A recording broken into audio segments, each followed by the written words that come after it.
Masuk hutan banyak semak-semak. Di Kediri ada Gunung Kelut. Cakep. Mari kita simak podcast Ganyang Fraud.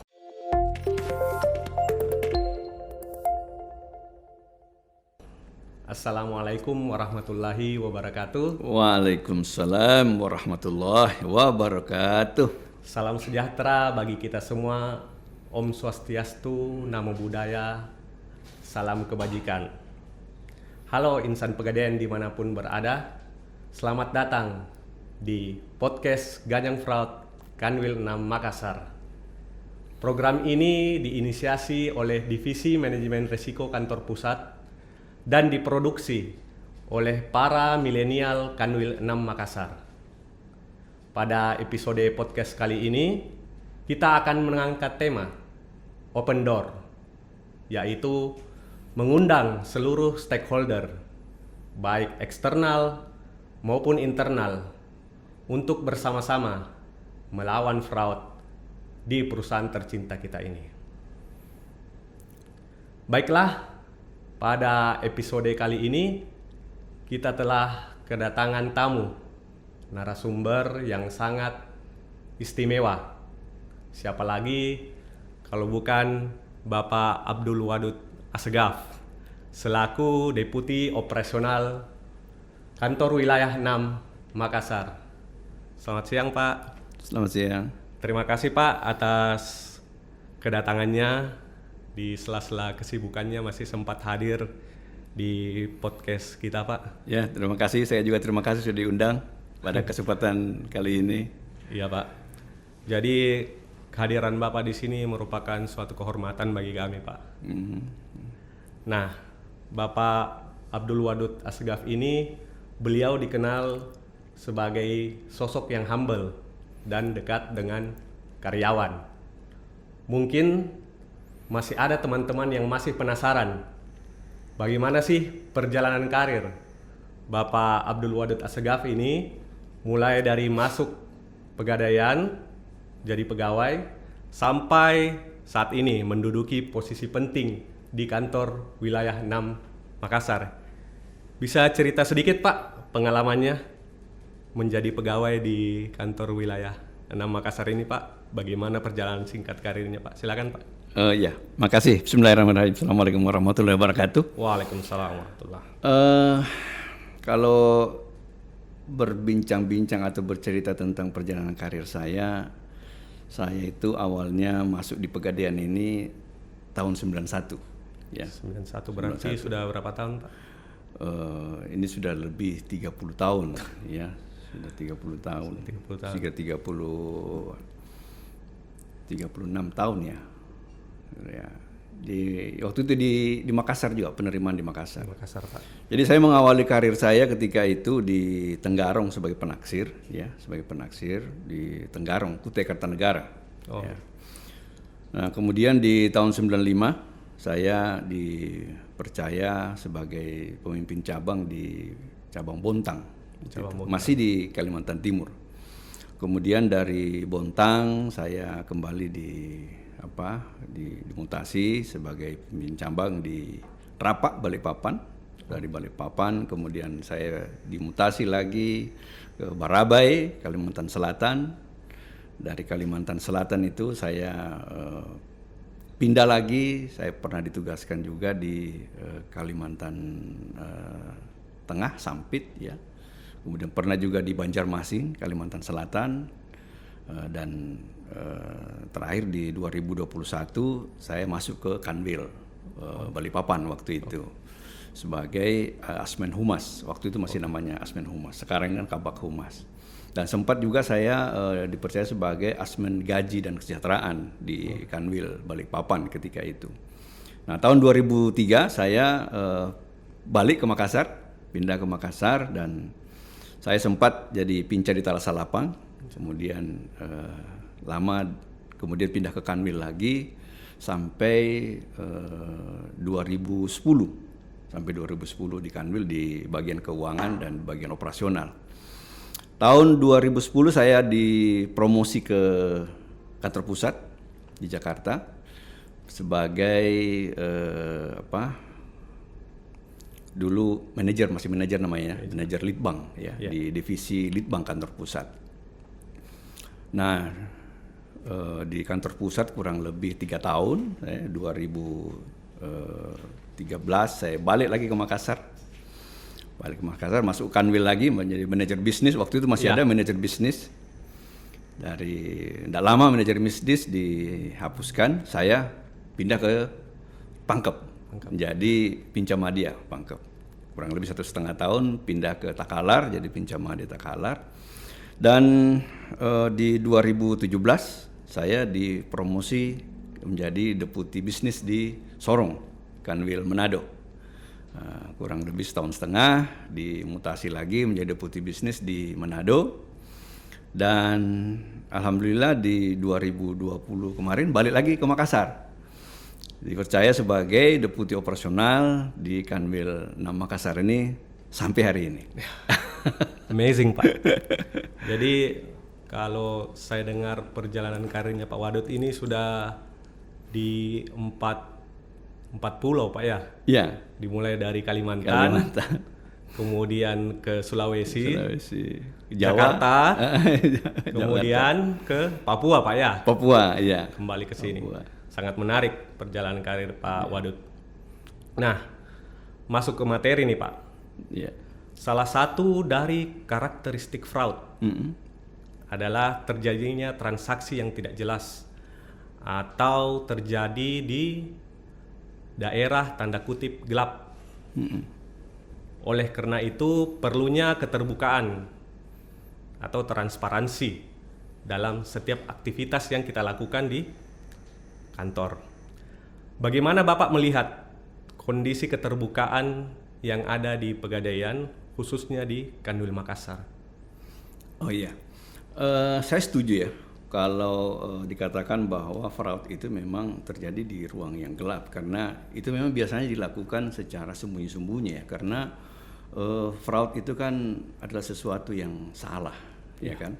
Nah, dalam hal ini memang transparansi atau keterbukaan itu sangat kita butuhkan, sehingga istilahnya itu jangan ada dusta di antara kita, ya kan? Kayak lagu Pak ya? Ya, kalau di Pegadaian sendiri sebenarnya kita sudah sangat terbuka ya selama ini. Kita punya yang namanya SOP, ya SOP kita sudah sangat jelas. Di setiap posisi jabatan, apakah itu jabatan fungsional maupun jabatan struktural maupun di tingkat staff, ya kita punya yang namanya job desk masing-masing. Job desk. Ya, itu kan juga sangat jelas. Kemudian kita juga punya sistem pengendalian yang baik, ya. Kita juga punya yang namanya code of conduct, ya kan? Etika dalam berbisnis kan. Dan kita juga menerapkan GCG, ya, good corporate governance, ya, secara konsisten. Nah, itu yang ada di kita, sehingga dalam hal ini memang kita sudah sangat terbuka, ya, bukan hanya Pegadaian secara nasional, tapi di Kanwil Makassar sendiri itu sudah kita terapkan dengan baik gitu. Jadi kalau menurut saya dari penjelasan Pak Wadud tadi sudah gamblang dan lengkap, sudah lengkap semua kebijakan-kebijakan yang merangsang untuk terjadinya keterbukaan. Iya. Dan mencegah terjadinya transaksi-transaksi di tempat yang gelap. Nah, kira-kira apa yang menjadi isu atau masalah yang menjadi tantangan dalam penerapan keterbukaan yang tadi, Pak? Sebenarnya yang menjadi tantangan kita saat ini adalah bagaimana kita konsisten, ya, dalam melaksanakan hal-hal yang saya sebutkan di atas tadi. Karena terkadang kita itu suka abai, ya, suka abai terhadap SOP misalnya, ya kan? Maka terjadilah fraud. Sikap yang demikian ini yang menggampangkan segala sesuatunya, ya, meremehkan, ini seringkali dimanfaatkan oleh orang-orang lain, ya, menggunakan kesempatan di balik kelengahan kita, ya kan? Karena suatu kejahatan itu dikatakan seringkali terjadi bukan hanya sekedar ada niat dari pelakunya, tetapi juga ketika ada kesempatan itu akan sangat mengundang orang untuk melakukan fraud. Nah, misalnya kita sebagai pimpinan unit kerja mungkin malas melakukan waskat dan sebagainya, ya, sehingga terjadilah, ya kan, hal yang semacam itu. Jadi hal yang paling krusial memang yang perlu kita perhatikan saat ini adalah bagaimana kita konsisten terhadap pelaksanaan SOP yang ada itu. Ketika itu kita laksanakan, saya yakin fraud bisa kita minimalisir. Ya. Nah, kalau tadi itu yang menjadi isu atau masalah, sekarang ada tidak Pak strategi dari pihak manajemen Kanwil 6 Makassar untuk mengatasi isu atau masalah tersebut yang tadi Bapak sebutkan? Sebenarnya kita sudah punya yang namanya program anti fraud, ya, yang tentunya dimotori oleh SPI, ya, auditor kita, dan juga oleh bagian SDM yang ada di Kanwil Makassar ini, khususnya untuk wilayah kantor wilayah Makassar. Dan saat ini juga ada juga program dari kantor pusat yang namanya Ganyang Fraud, ya, Ganyang Fraud.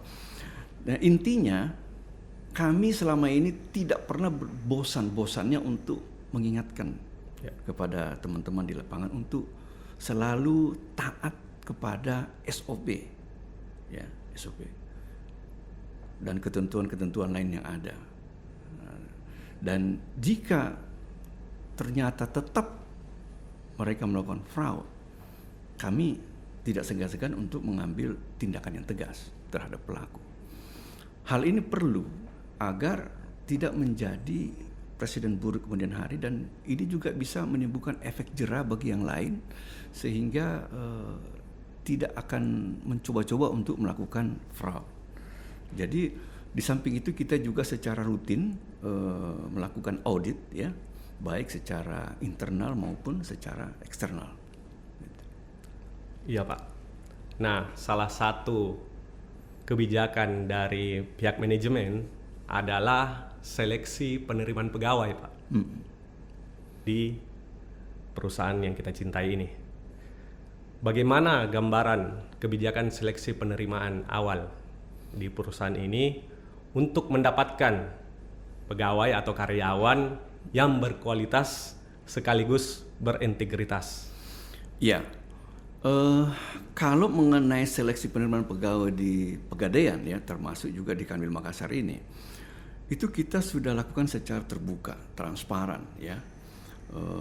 Sebelumnya kita umumkan lewat berbagai media, ya. Seleksinya pun kita lakukan dengan melibatkan pihak eksternal, pihak vendor, ya, sehingga peluang adanya permainan oknum-oknum orang dalam itu bisa kita hindari, ya kan, sehingga hasilnya kita berharap bahwa penerimaan ini bisa benar-benar fair, bisa merekrut calon-calon pegawai yang benar-benar mempunyai kapabilitas, mempunyai kemampuan yang bisa kita harapkan untuk menjadi generasi penerus di perusahaan ini. Seleksinya pun kita cukup ketat, ya, mulai dari seleksi berkas sampai kepada TPA-nya, tes kemampuan akademiknya, ya kan, kemudian ada tes psikotesnya, kan, kemudian ada tes kesehatan, dan terakhir ada interview.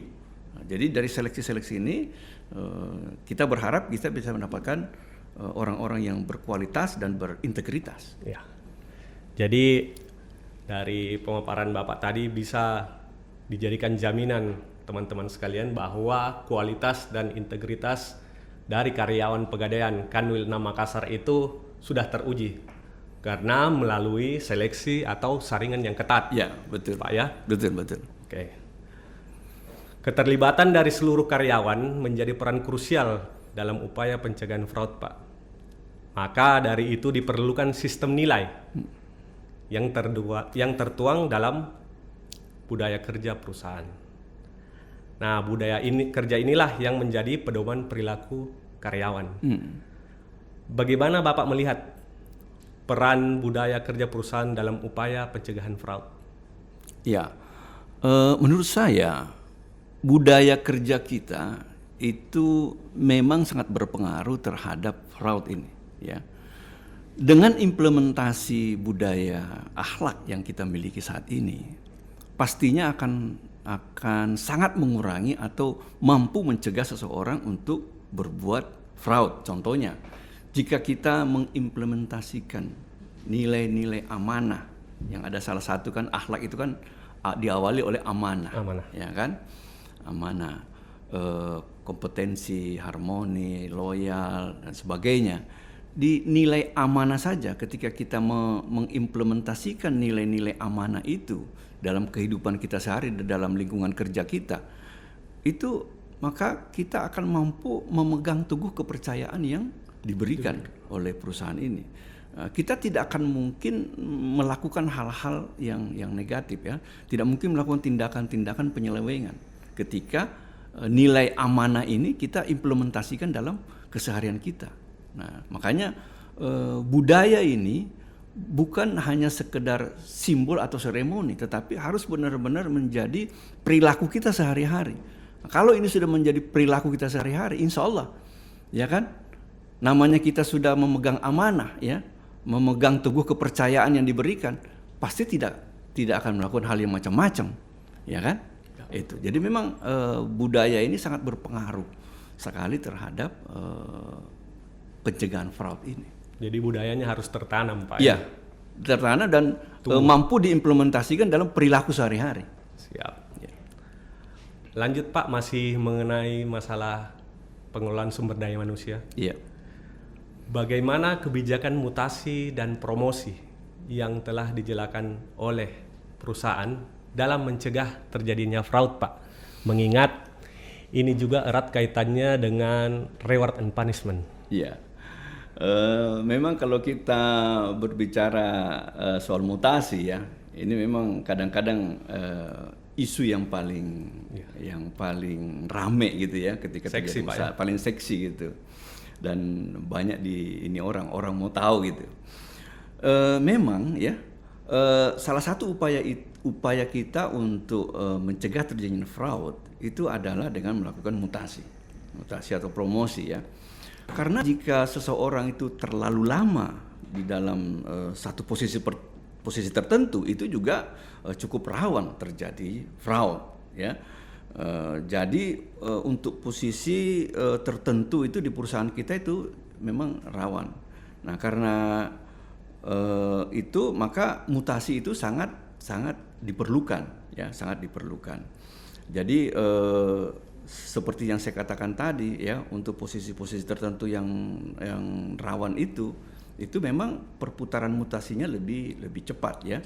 Misalnya untuk posisi penaksir, ya, atau posisi pengelola unit, ya, UPC, itu bisa 1 tahun itu 1 sampai 2 kali di rolling, dimutasi, ya kan, karena memang posisi itu sangat rawan ketika seseorang terlalu lama di situ. Nah, sehingga memang diperlukan mutasi ini. Nah, di samping itu mutasi juga sebenarnya tidak hanya sekedar untuk mencegah fraud, tetapi dia juga bisa sebagai reward dan punishment, dan bisa juga sebagai bentuk pengayaan untuk pengembangan karir karyawan itu sendiri. Ya, lanjut Pak. Ini melibatkan pihak eksternal. Ya. Salah satu risiko terjadinya fraud juga bisa melibatkan pihak eksternal. Betul.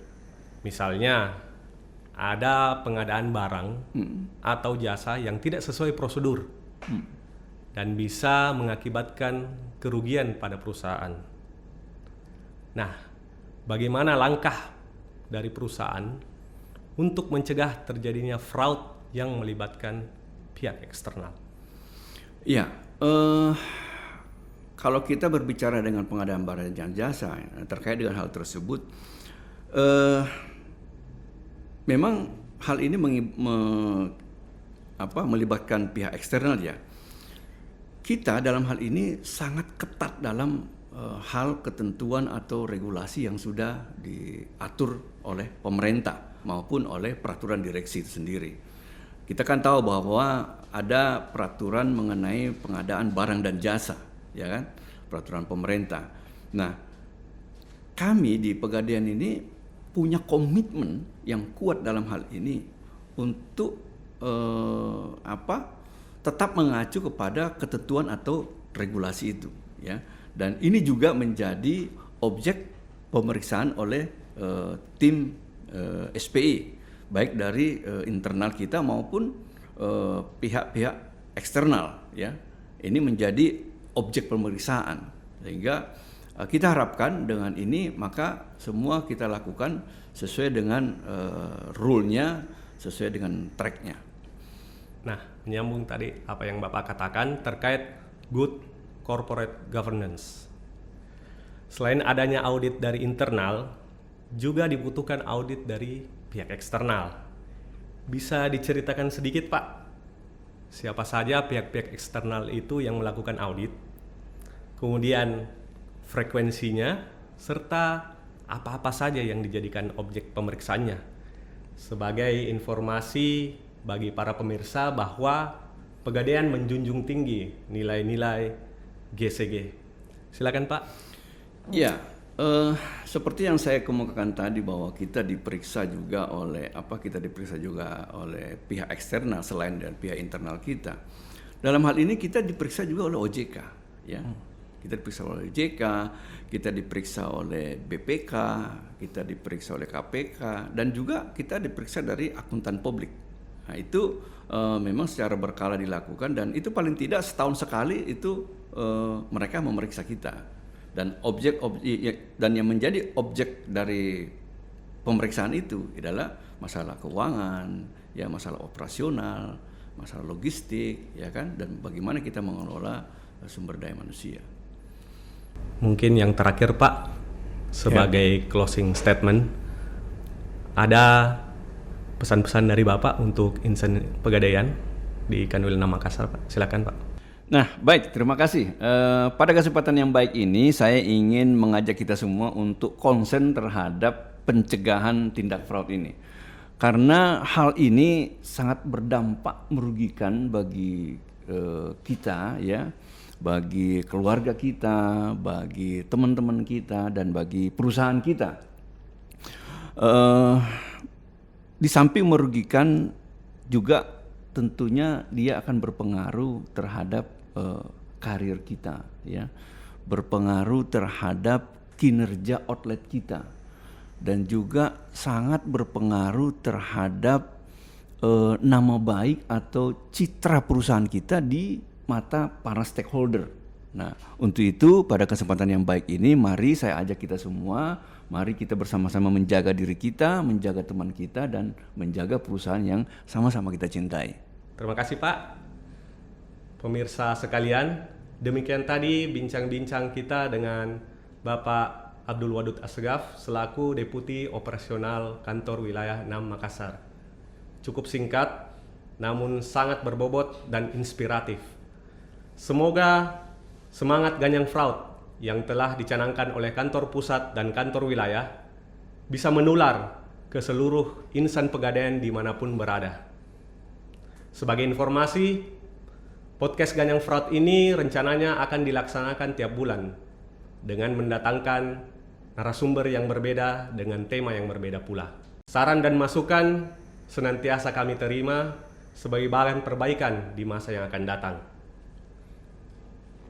Mohon maaf jika ada salah. Sampai ketemu di episode selanjutnya. Ikan nila burung cendrawasih, peliharaan kesayangan Pak Joko. Sekian dan terima kasih. Salam sehat, salam sadar resiko. Wassalamualaikum warahmatullahi wabarakatuh.